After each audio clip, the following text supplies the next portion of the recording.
Stix, what's the deal? What up, though? All right, man. I'm glad to have you in the building. We gonna just start it off from the beginning. Like, where are you from, and what was your childhood like growing up? I'm from Detroit, Michigan. You know what I'm saying? I ain't gonna say I was like, broke as hell. Like, I had the biggest struggle, but I ain't gonna say shit was silver spoon either. You know what I'm saying? Shit was just how it is on the west side of Detroit. You know what I'm saying? Regular old life. I was into music, but not too much as a kid. I was more into sports, basketball, and all that. You know what I'm saying? Shit wasn't easy, but shit wasn't that difficult either. I ain't gonna lie. All right, so, like, what kind of kid were you in school? Realistically, bro, if you know me, I'm a silly nigga. I ain't even gonna lie, I'm silly. So back when I was a kid, you know what I'm saying, I ain't gonna be fake. I used to have a little problem like trying to fit in. So I used to just be a little class clown in school, you know what I'm saying little shit, clever shit, getting in trouble sometimes, stuff like that. Okay. So, shit, what's the biggest trouble you say you ever got into growing up? Man, the biggest trouble? I'm about to get myself in trouble. All right, look, I ain't gonna lie. I got kicked out of school for giving the kid a swirly back when I was in like third or fourth grade. Oh, them shit's bro, real? Yes, bro. And the shit was so big, bro. Like my mom got a lawyer and everything, bro. Years later, I could finally come out about it. I damn near did get that little nigga swirly, but he was a little nigga, bro. He was doing a little too much, so I had got my mom had to get lawyers. Like it was like a big shit, and I got kicked out of that school. It's Renaissance, a little school next to Renaissance, Flicks. Man, I got kicked out. That's the most trouble I ever got in because my mom was pissed, bro. I was a little nigga too, man. I don't know why I did that. I had bad friends for real. All right, so damn, that's crazy. Yeah, bro. I don't know what made me do that shit. It was just my friends that hyped me up. Like, man, you gonna let that little nigga, he just came to the bathroom hitting him, you gonna let him hit you? Get that nigga a swirly, man. I ended up swirling that nigga, flush the toilet and all. So shit, like it was just fuck Swirly's ass back to class, and then bro, I swirled him. Got you later.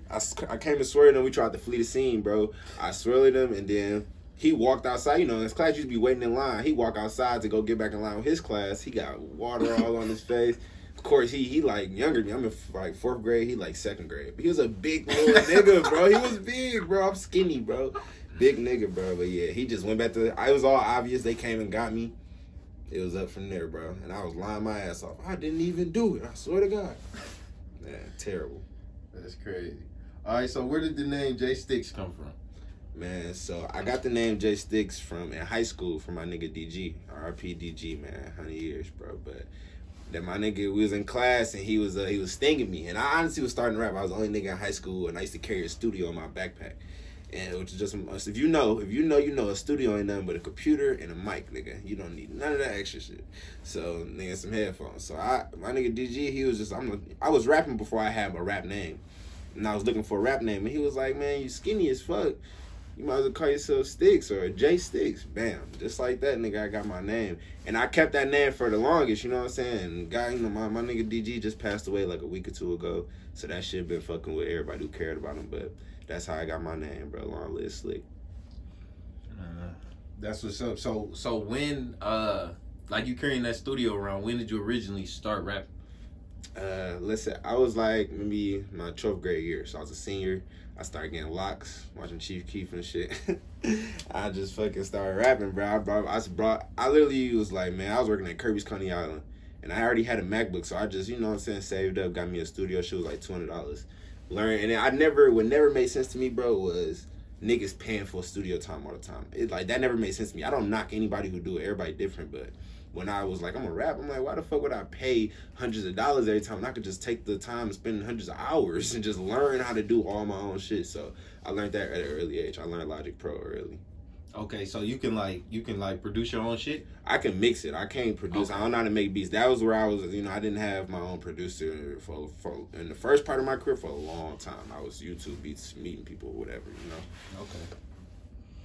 All right, so you start rapping. What's your first like momentum building moment? I say. Man, momentum building. Cause for a minute, bro, it was hard to get my own friends to take me serious. You know what I'm saying? So I kind of had to, like, before Mendax came along, my brand, my group. Before this shit came along, it was like at first I kind of had to just show them I was serious to get get that whole shit together. So I kind of 2019. I'm gonna say 2019. By this time I only had a tape or two out and a single. You know what I'm saying? I wasn't really popping like that, but my Instagram was kind of growing. I had 2 shows at Trumbleplex. And that shit was one in October, one in November, and I dropped a tape called Mendax Forever. And Mendax being the brand. And that shit had Toxic Song on there. And Toxic Song was a real big song to some people. Like, that was like my first big song. So it was like, that shit, after the shows and me performing Toxic Song at shows, and like people was like, hey, you was that nigga that went crazy at that show. That's when shit just started. My followers grew. After every show I grew like 20-something followers, 30 plus followers, because it was so many people at the show, you know what I'm saying? That was my first experience, and I never had stage fright even as a kid. Like, I used to be on stage as a kid all the time and like never was scared. So yeah, that was a big momentum builder. That's why I love shows to this day, because that shit kind of in a way upped my confidence as a rapper, you know what I'm saying? That's what's up. So these shows, like, how do you how was you like getting in touch with these places? Honestly, just friends, bro. Like, getting into music, you meet a lot of artsy people, a lot of weird people, not gonna lie, but not the people that I associate myself with, but the people, you know what I'm saying? You meet a lot of people you meet with the rap shit, you know, it's a lot of artsy people, so some people gonna be really weird, some people gonna be super cool, and the people I was being, luckily, I just met a bunch of super cool people, like my nigga Fat Ryan. He really helped me get my first show, which was the Glow Show. My nigga Fat Ryan got me in that shit, and then the second show, shout out to Bree, she do like a what's it called? I mean, she do like a blog 2 type shit. You know, she was one of the first blogs to even fuck with me. So she did the second show, and that's how I just met them through, you know, just being out in the scene, I guess, going to certain parties, going to certain events, bro. I can't even. That's why I think this shit destiny, because I don't even know how I even networked with these people who I didn't even go to school with. You know what I'm saying? But thank God, shit. Thank God, for real. Yes. So you brought it up. I was gonna ask you Mendax. Yeah. So, like, what is it? What's the origins? Just the explanation, just for anybody wondering. Mendax, because we see it in all your videos. Yeah. It's all over the place on your IG. Is basically manifest everything, never doubt, always 10. X, Roman number for 10. So manifest everything. It's basically like, that's just what we believe in. Mendax ain't no rap group, none of that, bro. It's about 3 rappers, you got 2 producers, we got a whole camera crew, a whole video team. Like, everybody got something that they doing. I never liked the idea of us just being a rap group, but like, I like that we got something called a family effort, where we just look out for each other, we help each other get to the next step, all on the same page, but everybody individually on their own shit. I tell everybody who in Mendax, like, bro, it's not just this is your life, you know what I'm saying? Like, this is just a home for you to feel and be yourself and get help, you know what I'm saying? So Mendax is just the collective. I'm not even the founder. A lot of people think I created it. I'm one of the first original members, but my nigga founder, he made it. My nigga Chris, he made it, you know what I'm saying? Follow him on Instagram at Mendax Forever. That's the founder. He more inside, you're not gonna see him that much in the pictures and all that, but you gotta know that's our yams, you know what I'm saying? He gave us the vision, and he just gave so many people a place to call home and something to believe in. A lot of times niggas out here working with nothing to believe in. It's like, bro, what you got to think about when you wake up in the morning? You want to get somewhere, but you don't really believe in it. So shout out to Founder for giving us something to believe in, man. All right, so do you feel like being a part of Mendax give you some type of extra motivation? Being a part of Mendax is kind of like, for me, I feel like this shit is like, motivation, and it kind of gives me like a secure spot in my head, like where I feel like, oh yeah, I know this shit about to happen. Just because some shit like this don't just happen. Like, these been my friends since 7th grade through Xbox, bro. You know what I'm saying? We didn't see each other for like the first 3 years of our friendship, and we was calling each other brothers all through the mic. Like, shit like that don't just happen, you know? So I feel like, yeah, it gave me that confidence, something to believe in, something to rep. I'm not no gang banger, I ain't no thug ass nigga, so I ain't out here repping nothing. So it's like, when you get something like that, it's like, hey, I got something to believe in, you know, it's something to really feel and motivate me. So hell yeah. All right.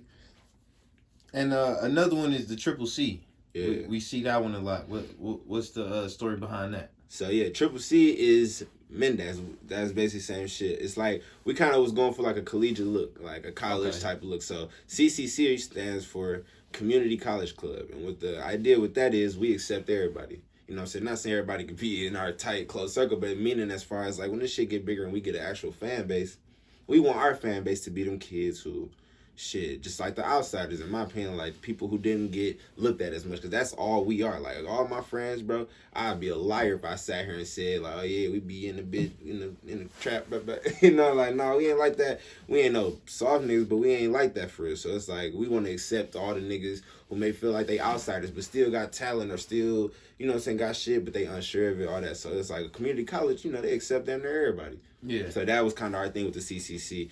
And it's like, we just kind of abbreviated that shit, and this as well, and we just throw it on stuff because, you know, like the smiley, that shit look hard, you know what I'm saying? And big guy's gonna have people asking the same thing you asked me. What is it? Exactly. So it's like, yeah, that's what CCC is. CCC is the name of us. We're a community college club, but Mendax is just the type of shirt we would make. Like, it's like this type of shirt or hoodie because it's just like the branding. Mendax manifests everything.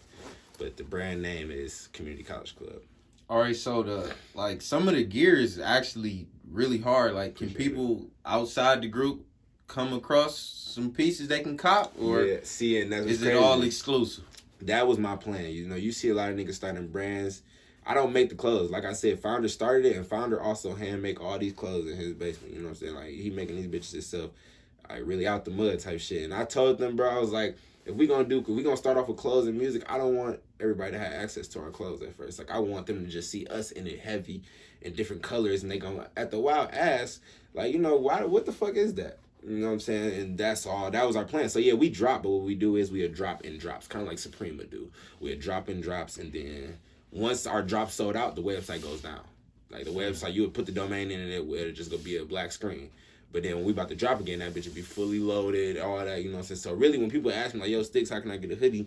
I'm like, either you gotta wait, or you gonna have to pray Founder got something tucked away, you know what I'm saying? So yeah, the public, they gonna be able to access it soon. We starting to move a little different, to be a little bit more open, because we are growing. So it's like, you know what I'm saying, the more we grow, the more I want to kind of have shit like, all right, let's leave the site open for a couple weeks, a month or something like that, you know what I'm saying? So it's time gonna come. We gonna make it a little bit more open to the public for Shusky. Yeah, that shit, that's a good idea. Like, it sounds like an online pop-up shop. Exactly, yeah. All right, so you have like a real unique style of music, I would say. Thank you, bro. Who would you say are your biggest musical influences? Like, I know you mentioned Chief Keef. Yeah, Sosa. For me, yeah, Sosa, Yachty, and Young Thug, for real. And when I say that, I'm saying, like, a lot of people think influence. For me, it's not like, oh, yeah, I'm trying to sound like them. Like, nah, not at all. What I do is, the way I listen to music, the way I think about it is, from each one of them niggas, I just listen to certain things that I like, that I enjoy, and it's like I just try to make my own idea about it. You know, make my own sound out of it. You know what I'm saying? Like, I know how shit's supposed to sound just because, like, man, you know, like, this how Chief Keef shit kind of sound. Like, you know what I'm saying? Like, it kind of... So I never try to be or sound like anybody else. I got my own sound. Like, that's one thing I love about music, is you can't compare me to anybody, but those are people that kind of just, like, motivate me and how I feel about myself, how I look, all that type of shit. Just, like I said, Chief Keef gave me the inspiration to even get dreads, because I didn't have dreads at first, for real, but yeah, that's what I'm rocking with, for sure. Your production, how do you get that done? You work with a team, or do you got a couple different people? What's the with the producers? So it's kind of like around 2018. I started working at Chrysler because my man's Crisco hit me up like, yo, you want a job? It's my man. I knew him back in like middle school, but we wasn't cool towards the growing up stage in life. You know what I'm saying? We kind of just relinked around 18. He got me a job in Chrysler, got me on my feet. Without that job, I wouldn't have got my studio. And he was like, yeah, I used to know how to make beats, blah, blah, blah. And I was just like, man, you should just start making beats again. Next thing you know, bro, years go on, this is one of the hardest producers out the city, bro. He, Sticky, Stix Mild, the whole Sticky Situations is produced by him, which is one of my big tapes. And, yeah, he's talented, you know what I'm saying? And before, I didn't have a producer. So to have a producer that completely understands your style, man, he know what I want. He know how I like my 808s and all that. And he give me full control over how I want it to sound. It's a blessing, you know what I'm saying? And then after that, we got KT. KT just started making beats last year, and he damn near right there with Crisco, and Crisco been doing it about 2-3. So it's like KT is coming out crazy. Like, they both got two unique sounds, and they definitely like just on, like, they on the same page, but on two completely different pages, if that makes sense. And also shout out to my nigga Berm. I met Berm through social media. He not even from here, but he produced my stuff. Oh, yeah, but he not from here, but Berm produced my stuff. Captain the Drip, which is one of the main songs he produced, and he got another one coming on my next tape, Blanco Mix 3. But yeah, Berm, KT, Crisco, man. Shout out to them. Can't do this shit without y'all. Okay. And as far as like video work, who are you using for that? Who's your favorites? Just shot a fire visual with Black and Miles. That's who I'm fucking with, bro. My nigga Miles. I've been fucking with Miles. Miles just started as well. I was fucking with Miles in the beginning stages. He came to Atlanta with us and like all that, bro. Like my nigga Miles is the hardest up and coming nigga right now with the video. So that's why I fuck with Miles. I want to fuck with more people too though, but it's like I'm kind of just a home nigga. Like I like all my shit to be in-house beats, videos, blah blah blah. That's my bro. Yeah, that's what's up. I've been seeing, just for me looking at so much music recently, I've been seeing his videos a lot. He really been working. Shit, if you can put that word in, I'll get him in here for an interview for too. For sure, definitely. But so you brought it up, the Blanco Mix 3. Yeah. 12 songs, February 28th. So like, what's the story behind it? Like, how did you get the idea for it? Like, cause this cover art is hard. I appreciate you. This cover art is really sweet. Oh yeah, on the cover art, by the way, my nigga Ro is on the cover art. My little brother, man, this nigga for longest, hit him up for the cover art. But Blanco Mix 3, bro. So Blanco Mix 1 was the first song I dropped really by myself. Like I used to rap with some other guys, but I started rapping completely by myself. You know what I'm saying? And that was the first song. Like I'm talking about after I got my studio, I learned how to do all that shit. I made a song by myself, and that was the first song. Blanco Mix is just a mix of 5 30-second songs. You know what I'm saying? I got the idea to do a song. I was like, my first song, I don't want it to be like a traditional song. I want it to be like multiple songs. And I got the idea from Yachty. Every birthday, he drops something called a birthday mix, where he do the same shit, where it's like 10 minutes. It's like a bunch of songs. So I was like, yeah, I just want to do it like that. That song went up because people was like, oh, Jamar, you know you rap?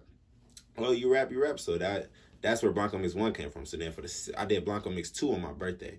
And Blanco Mix 2, it was 7 songs, and it was just a little tape I did. You know what I'm saying? Every song was like a minute. You know what I'm saying? So what I did was for Blanco Mix 3, this is 12 songs. This is a full album. Mm-hmm. So I kind of wanted to elevate it every step. You know, mix, tape, album. It's the finale type shit, you know? So Blanco Mix 3. And then the name Blanco, what I like to do is get myself in the zone, is I create like alter egos for myself every tape. Like when I get in tape mode or when I'm about to write, well, all right, I'm this. And I don't force it either. It just kind of naturally come on freestyling. And I just call myself Blanco one day. Why? I have no idea. But it works. So that's just what I named that shit. I don't know. Shit, I hear that from a lot of like super creative people that sometimes they just hop into these zones that they can't even really explain. Literally, it's kind of slow. I don't know why I do it, but that's just what it is. That's me. All right, so like what? You mentioned this is a full album. Like, what are some of the like struggles you had to like get past to like put this whole thing together? Man, what you gotta know is like people follow me on like Finsta or whatever, and they could be going through it album mode, and it'd be worth it. You know what I'm saying? But I be going through it because it's like life, and then you got your dreams and your aspirations and what you want to do, and it's like, man. Obviously, you want them to combine, right? You want your life to be your dream, you know what I'm saying? You know what I'm saying? But it's like right now, in the beginning stages, it's not that. You probably got the job or whatever you got to do to make money, and then you got what you chasing. So it's like, I'm trying to focus on this also, being man of the house and shit like that. So I was definitely having some tough times. And you know what I'm saying? I just turned 21, so a lot of shit, I'm just kind of this adult shit. Trying to, you know what I'm saying, maintain it, keep control of it, but it ain't stopped me. I had breaking points, but ain't shit stopped me, and that's why I know it's destiny, because ain't shit really stopped me for real. And I record everything at home, so it's like, it's a self-battle. I get off of work, it's like, nigga, you about to get in the stew or you about to lay down? What you about to do? You know what I'm saying? So something like that is really just me versus me, like, nigga, how bad you want it? And that's one thing I do love about recording at home, you know what I'm saying? It's like, it's a mental test, like, how hard is you working? How hard are you really working? Your bed is right next to your mic. Is that shit like temptation for real? You know what I'm saying? You smoke a wood, you gonna want to lay down. And it's like the mic just be looking at me while I'm laying down. Like, you know you supposed to be spitting right now. So it was just a me versus me battle. No cap. All right, so what's some of the things you do to like keep yourself motivated? To keep myself motivated, shit, go hoop. I watch podcasts. Cause really with podcasts, I never. I'm a student always, you know what I'm saying? Until I feel like I got some kids and I just showed them the way successfully, they rich and all that, then I feel like, okay, I don't need to really listen to nobody no more. I done did this shit. But I ain't did shit for real for me to feel like I shouldn't be listening. So I like podcasts, you know what I'm saying? Really interviews, vlogs, day in the lives of not just anybody though, people that I like, you know, or I aspire to be like or whatever, you know what I'm saying? And that's why I like that they do that. Like Yachty do like a boat show where he do like a vlog of his life every week. Shit like that, bro, they probably just be in a way just trying to show their life. But like for me, that shit is motivating because it's like, man, I want that, I want that, I want that. So that keep me motivated. And my mom's, you know what I'm saying? My mom's is a hard working woman. I just live with my mom, you feel me? So seeing her, when I get up for work, you know, seeing her put in all the hours and shit, bro. By the time I finally come to the store or whatever, it's like I'm trying to go as hard as I can just to make sure she don't got to work no more. So it's like, it's a lot of things that motivate me every day, you know what I'm saying, that I find. But hell yeah, I try to stay as motivated as I can. Easier said than done for Showski. I'm not asked a lot of people, since you've been doing music, I feel like life starts to change a little bit once you start going towards your dreams, like full on.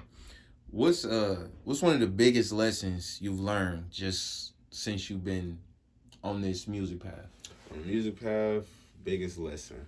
It could be about life, it could be about music, just the biggest lesson, period. Something sticks with you. What I learned is, like, they not gonna, like, if you're doing good, bro, if you're doing good, they're not gonna really tell you that much. They might tell you that initial time, like, hey, bro, you doing good, you making music, now that's cool. They're not gonna always tell you, or like, hey, bro, you doing a good job. You know what I'm saying? I ain't saying just me, just anybody, period. Like, when you chasing something like this, they're not gonna tell you, hey, you should chase this, you should do that. Or people gonna usually try to direct you away from that. Like, you need to be doing that. It ain't no real money in that. So it's like, they're not gonna do that. They're not gonna applaud you. But when you fuck up, like, they there, you know what I'm saying? Any fuck up you do, anything like that, that's gonna be the first thing they speak on, you know what I'm saying? So what I learned is just really keep pushing on what you're doing. Like, don't really listen to opinions, you know what I'm saying? Me, I have a lot of friends or people that I know, and I get a lot of opinions on what I should do. So it's like, opinions, bro, you got to know who to take opinions from. Like, all opinions do not matter, you know what I'm saying? Trust your gut. If anything, as an artist, you need to trust your gut. You were right 99% of the times, bro. You were right, for sure. So trust your gut. There was somebody who never heard any of your music and you wanted to put them hip. What's the first song you would sing to them? Oh, that's a good ass question. What's the first song I would put you hip to if you never heard my music? Probably Sticky. I ain't gonna lie, that's probably the one for people. Listened to that earlier. Yeah, that beat is crazy. Yeah, my nigga Crisco made that beat, man. Yeah, Sticky, I put him on just because the sample is crazy. They saying my name in the sample, you know what I'm saying? The production crazy. And on there, I'm just kind of rapping about more than just fucking hoes and getting money. So I definitely probably just put him on Sticky. Good question, for sure. Yep. All right, so you got the tape coming. Yes, sir. Later this month. Shit, anything else you want to lead the people with before we get up out of here? Man, Mendax the Game, Blanco Mix 3 coming out on my motherfucking birthday, February 28th, man. Make sure I tap in on all platforms and follow me on Instagram, JAYYSTYX, man. You fucking with the Timeline Podcast. My name is Stix. Mendax the Game.